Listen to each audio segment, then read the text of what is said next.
They say that vacations are meant to be escapes from the everyday grind, moments of joy and relaxation with loved ones. But for some, those dream getaways turn into unimaginable nightmares, where a single moment shatters lives forever.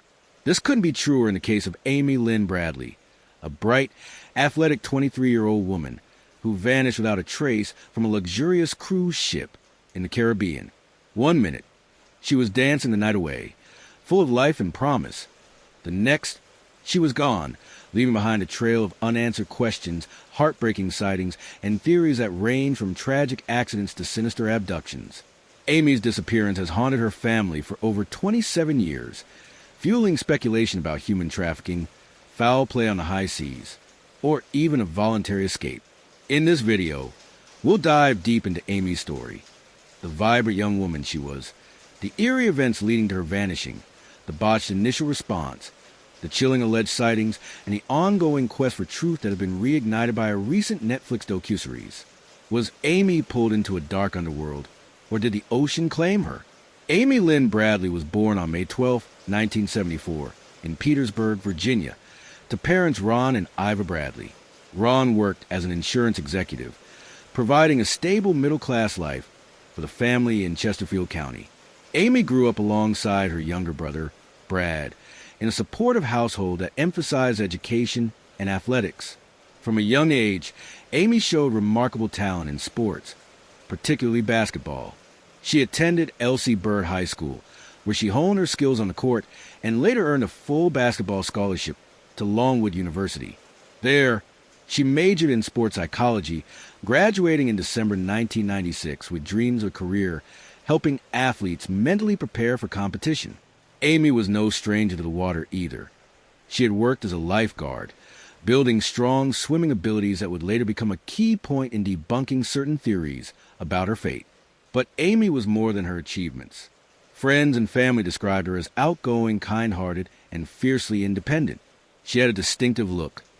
5 feet 6 inches tall, 120 pounds, with short brown hair, striking green eyes, and several tattoos that would play a crucial role in later sightings. A Tasmanian devil spinning a basketball on her shoulder, a sun on her lower back, a Chinese symbol on her right ankle, and a gecko lizard on her navel. She also had a navel ring, adding to her unique identifiers. Amy came out as gay to her family during college, a revelation that Ron later reflected on with unconditional love. It's Amy's life. It wasn't what we would choose for her, but it's her life, and we loved her unconditionally. This aspect of her life, long kept private, has been highlighted in recent discussions, suggesting it might offer new context to her story. After graduation, Amy took a job at Ruth's Chris Steakhouse, but had recently cut back her hours in anticipation of starting a new role at a computer consulting firm. Life seemed full of potential.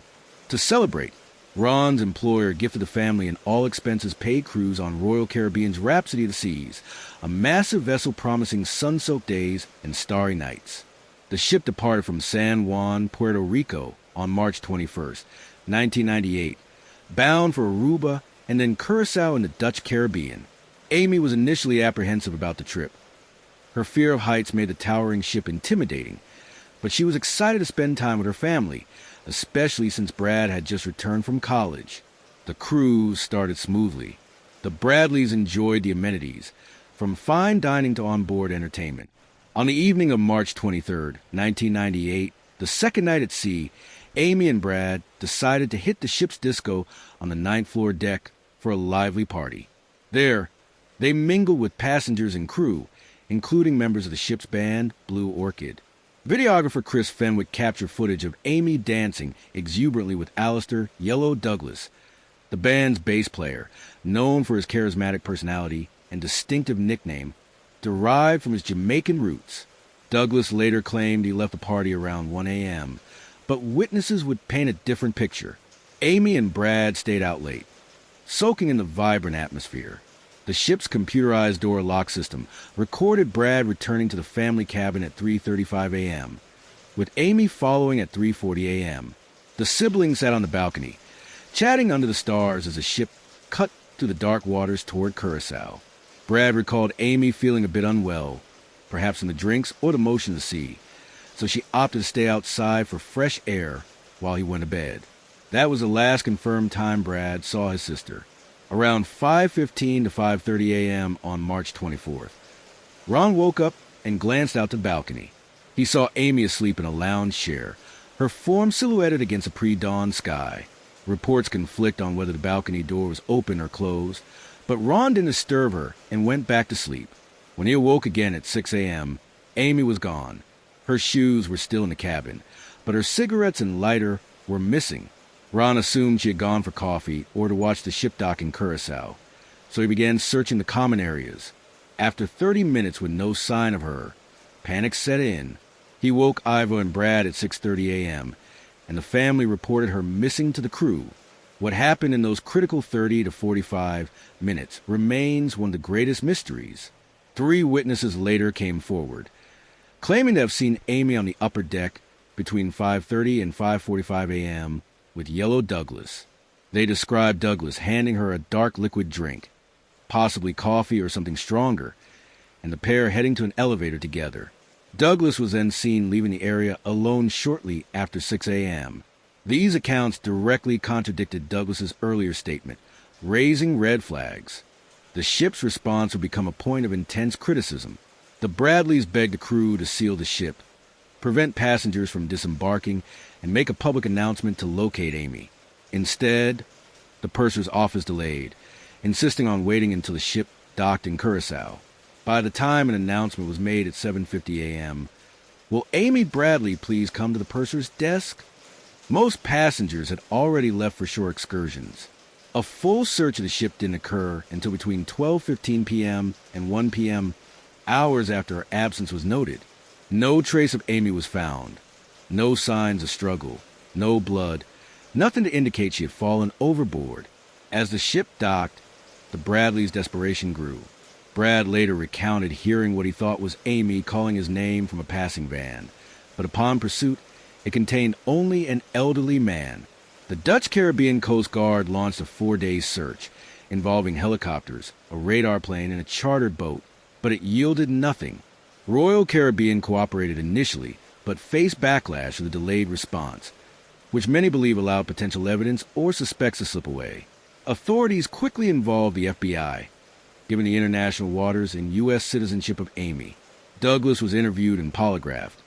The test was inconclusive, but he denied any involvement, flashing a thumbs up to his bandmates after the session, which Ron found suspiciously casual.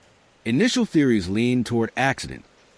Perhaps Amy, disoriented, fell overboard, but as a trained lifeguard and strong swimmer, and with calm seas at night, investigators dismissed this. No body was recovered, and conditions suggested one would have washed ashore. Suicide was floated but rejected due to lack of evidence and Amy's upbeat demeanor. The family's nightmare deepened as rumors swirled among passengers.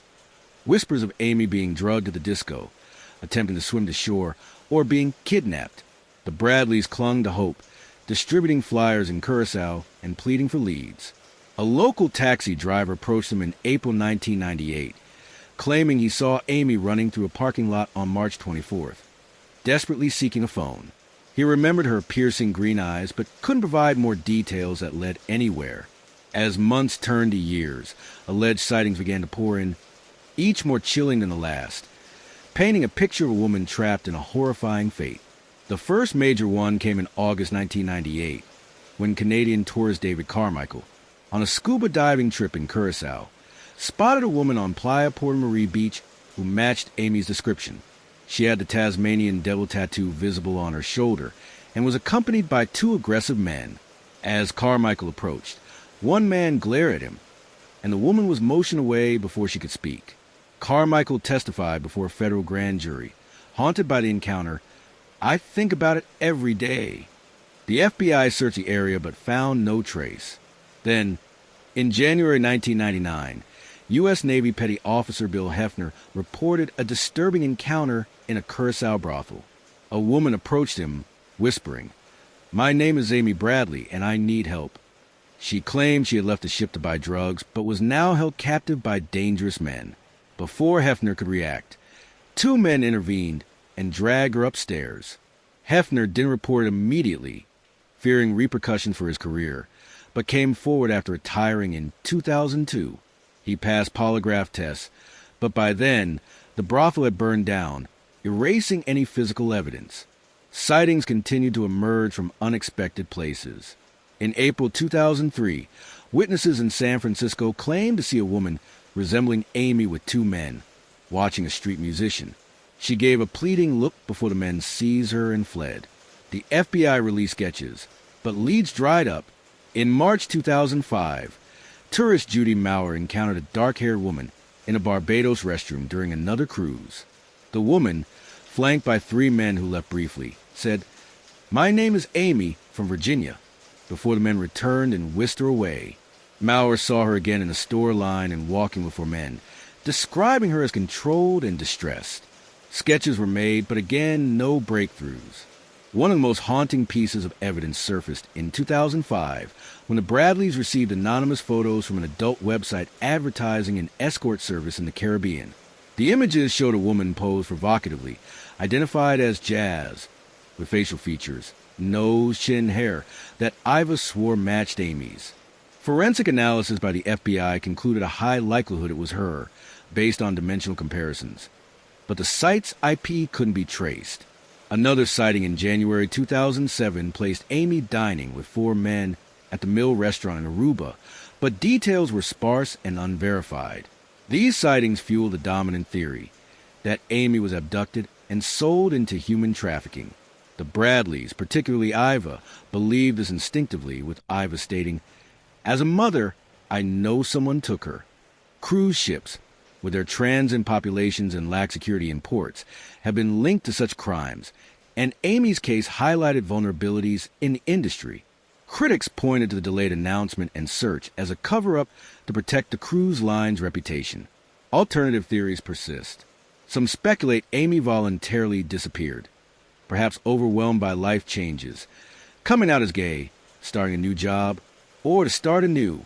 IP addresses from Barbados access the family's missing persons forum on significant dates like birthdays, suggesting someone close was monitoring. Others cling to the overboard idea, despite evidence against it. A darker angle implicates crew members, like Yellow Douglas, whose inconsistent stories and proximity to Amy raised suspicions, though he was never charged.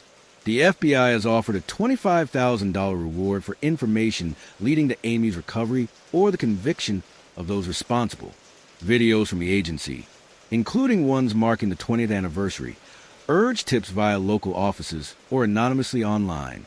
Amy's case lay somewhat dormant until July 2025, when Netflix released a three-part docuseries, Amy Bradley is Missing, premiering on July 16th, directed to re-examine leads and humanize Amy.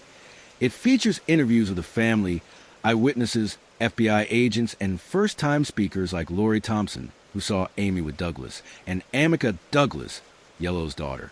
The series explores theories, including trafficking in Douglas's role, and reveals new details about Amy's personal life, like her coming out. It sparked massive renewed interest, with social media buzzing. Posts like, "Where's Amy Bradley?" and theories about trafficking dominating discussions. Brad Bradley, now advocating fiercely, appeared on podcasts and vowed never to cruise again, warning others, "You wouldn't if you knew why."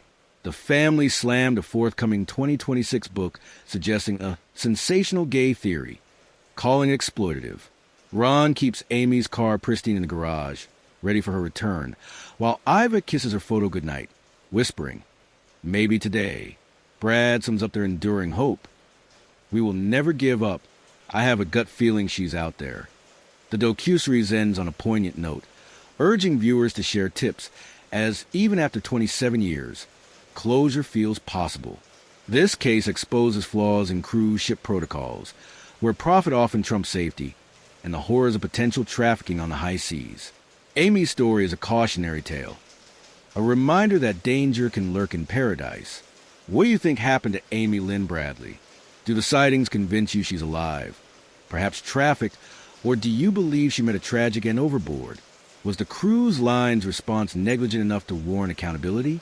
And with the Netflix series Bringing New Eyes, could 2025 finally bring answers? Share your thoughts in the comments below. Your theory might spark a breakthrough. If you found this deep dive chilling, please like the video, Subscribe for more true crime stories that uncover the shadows, and hit the notification bell so you never miss an upload. See you in the next one.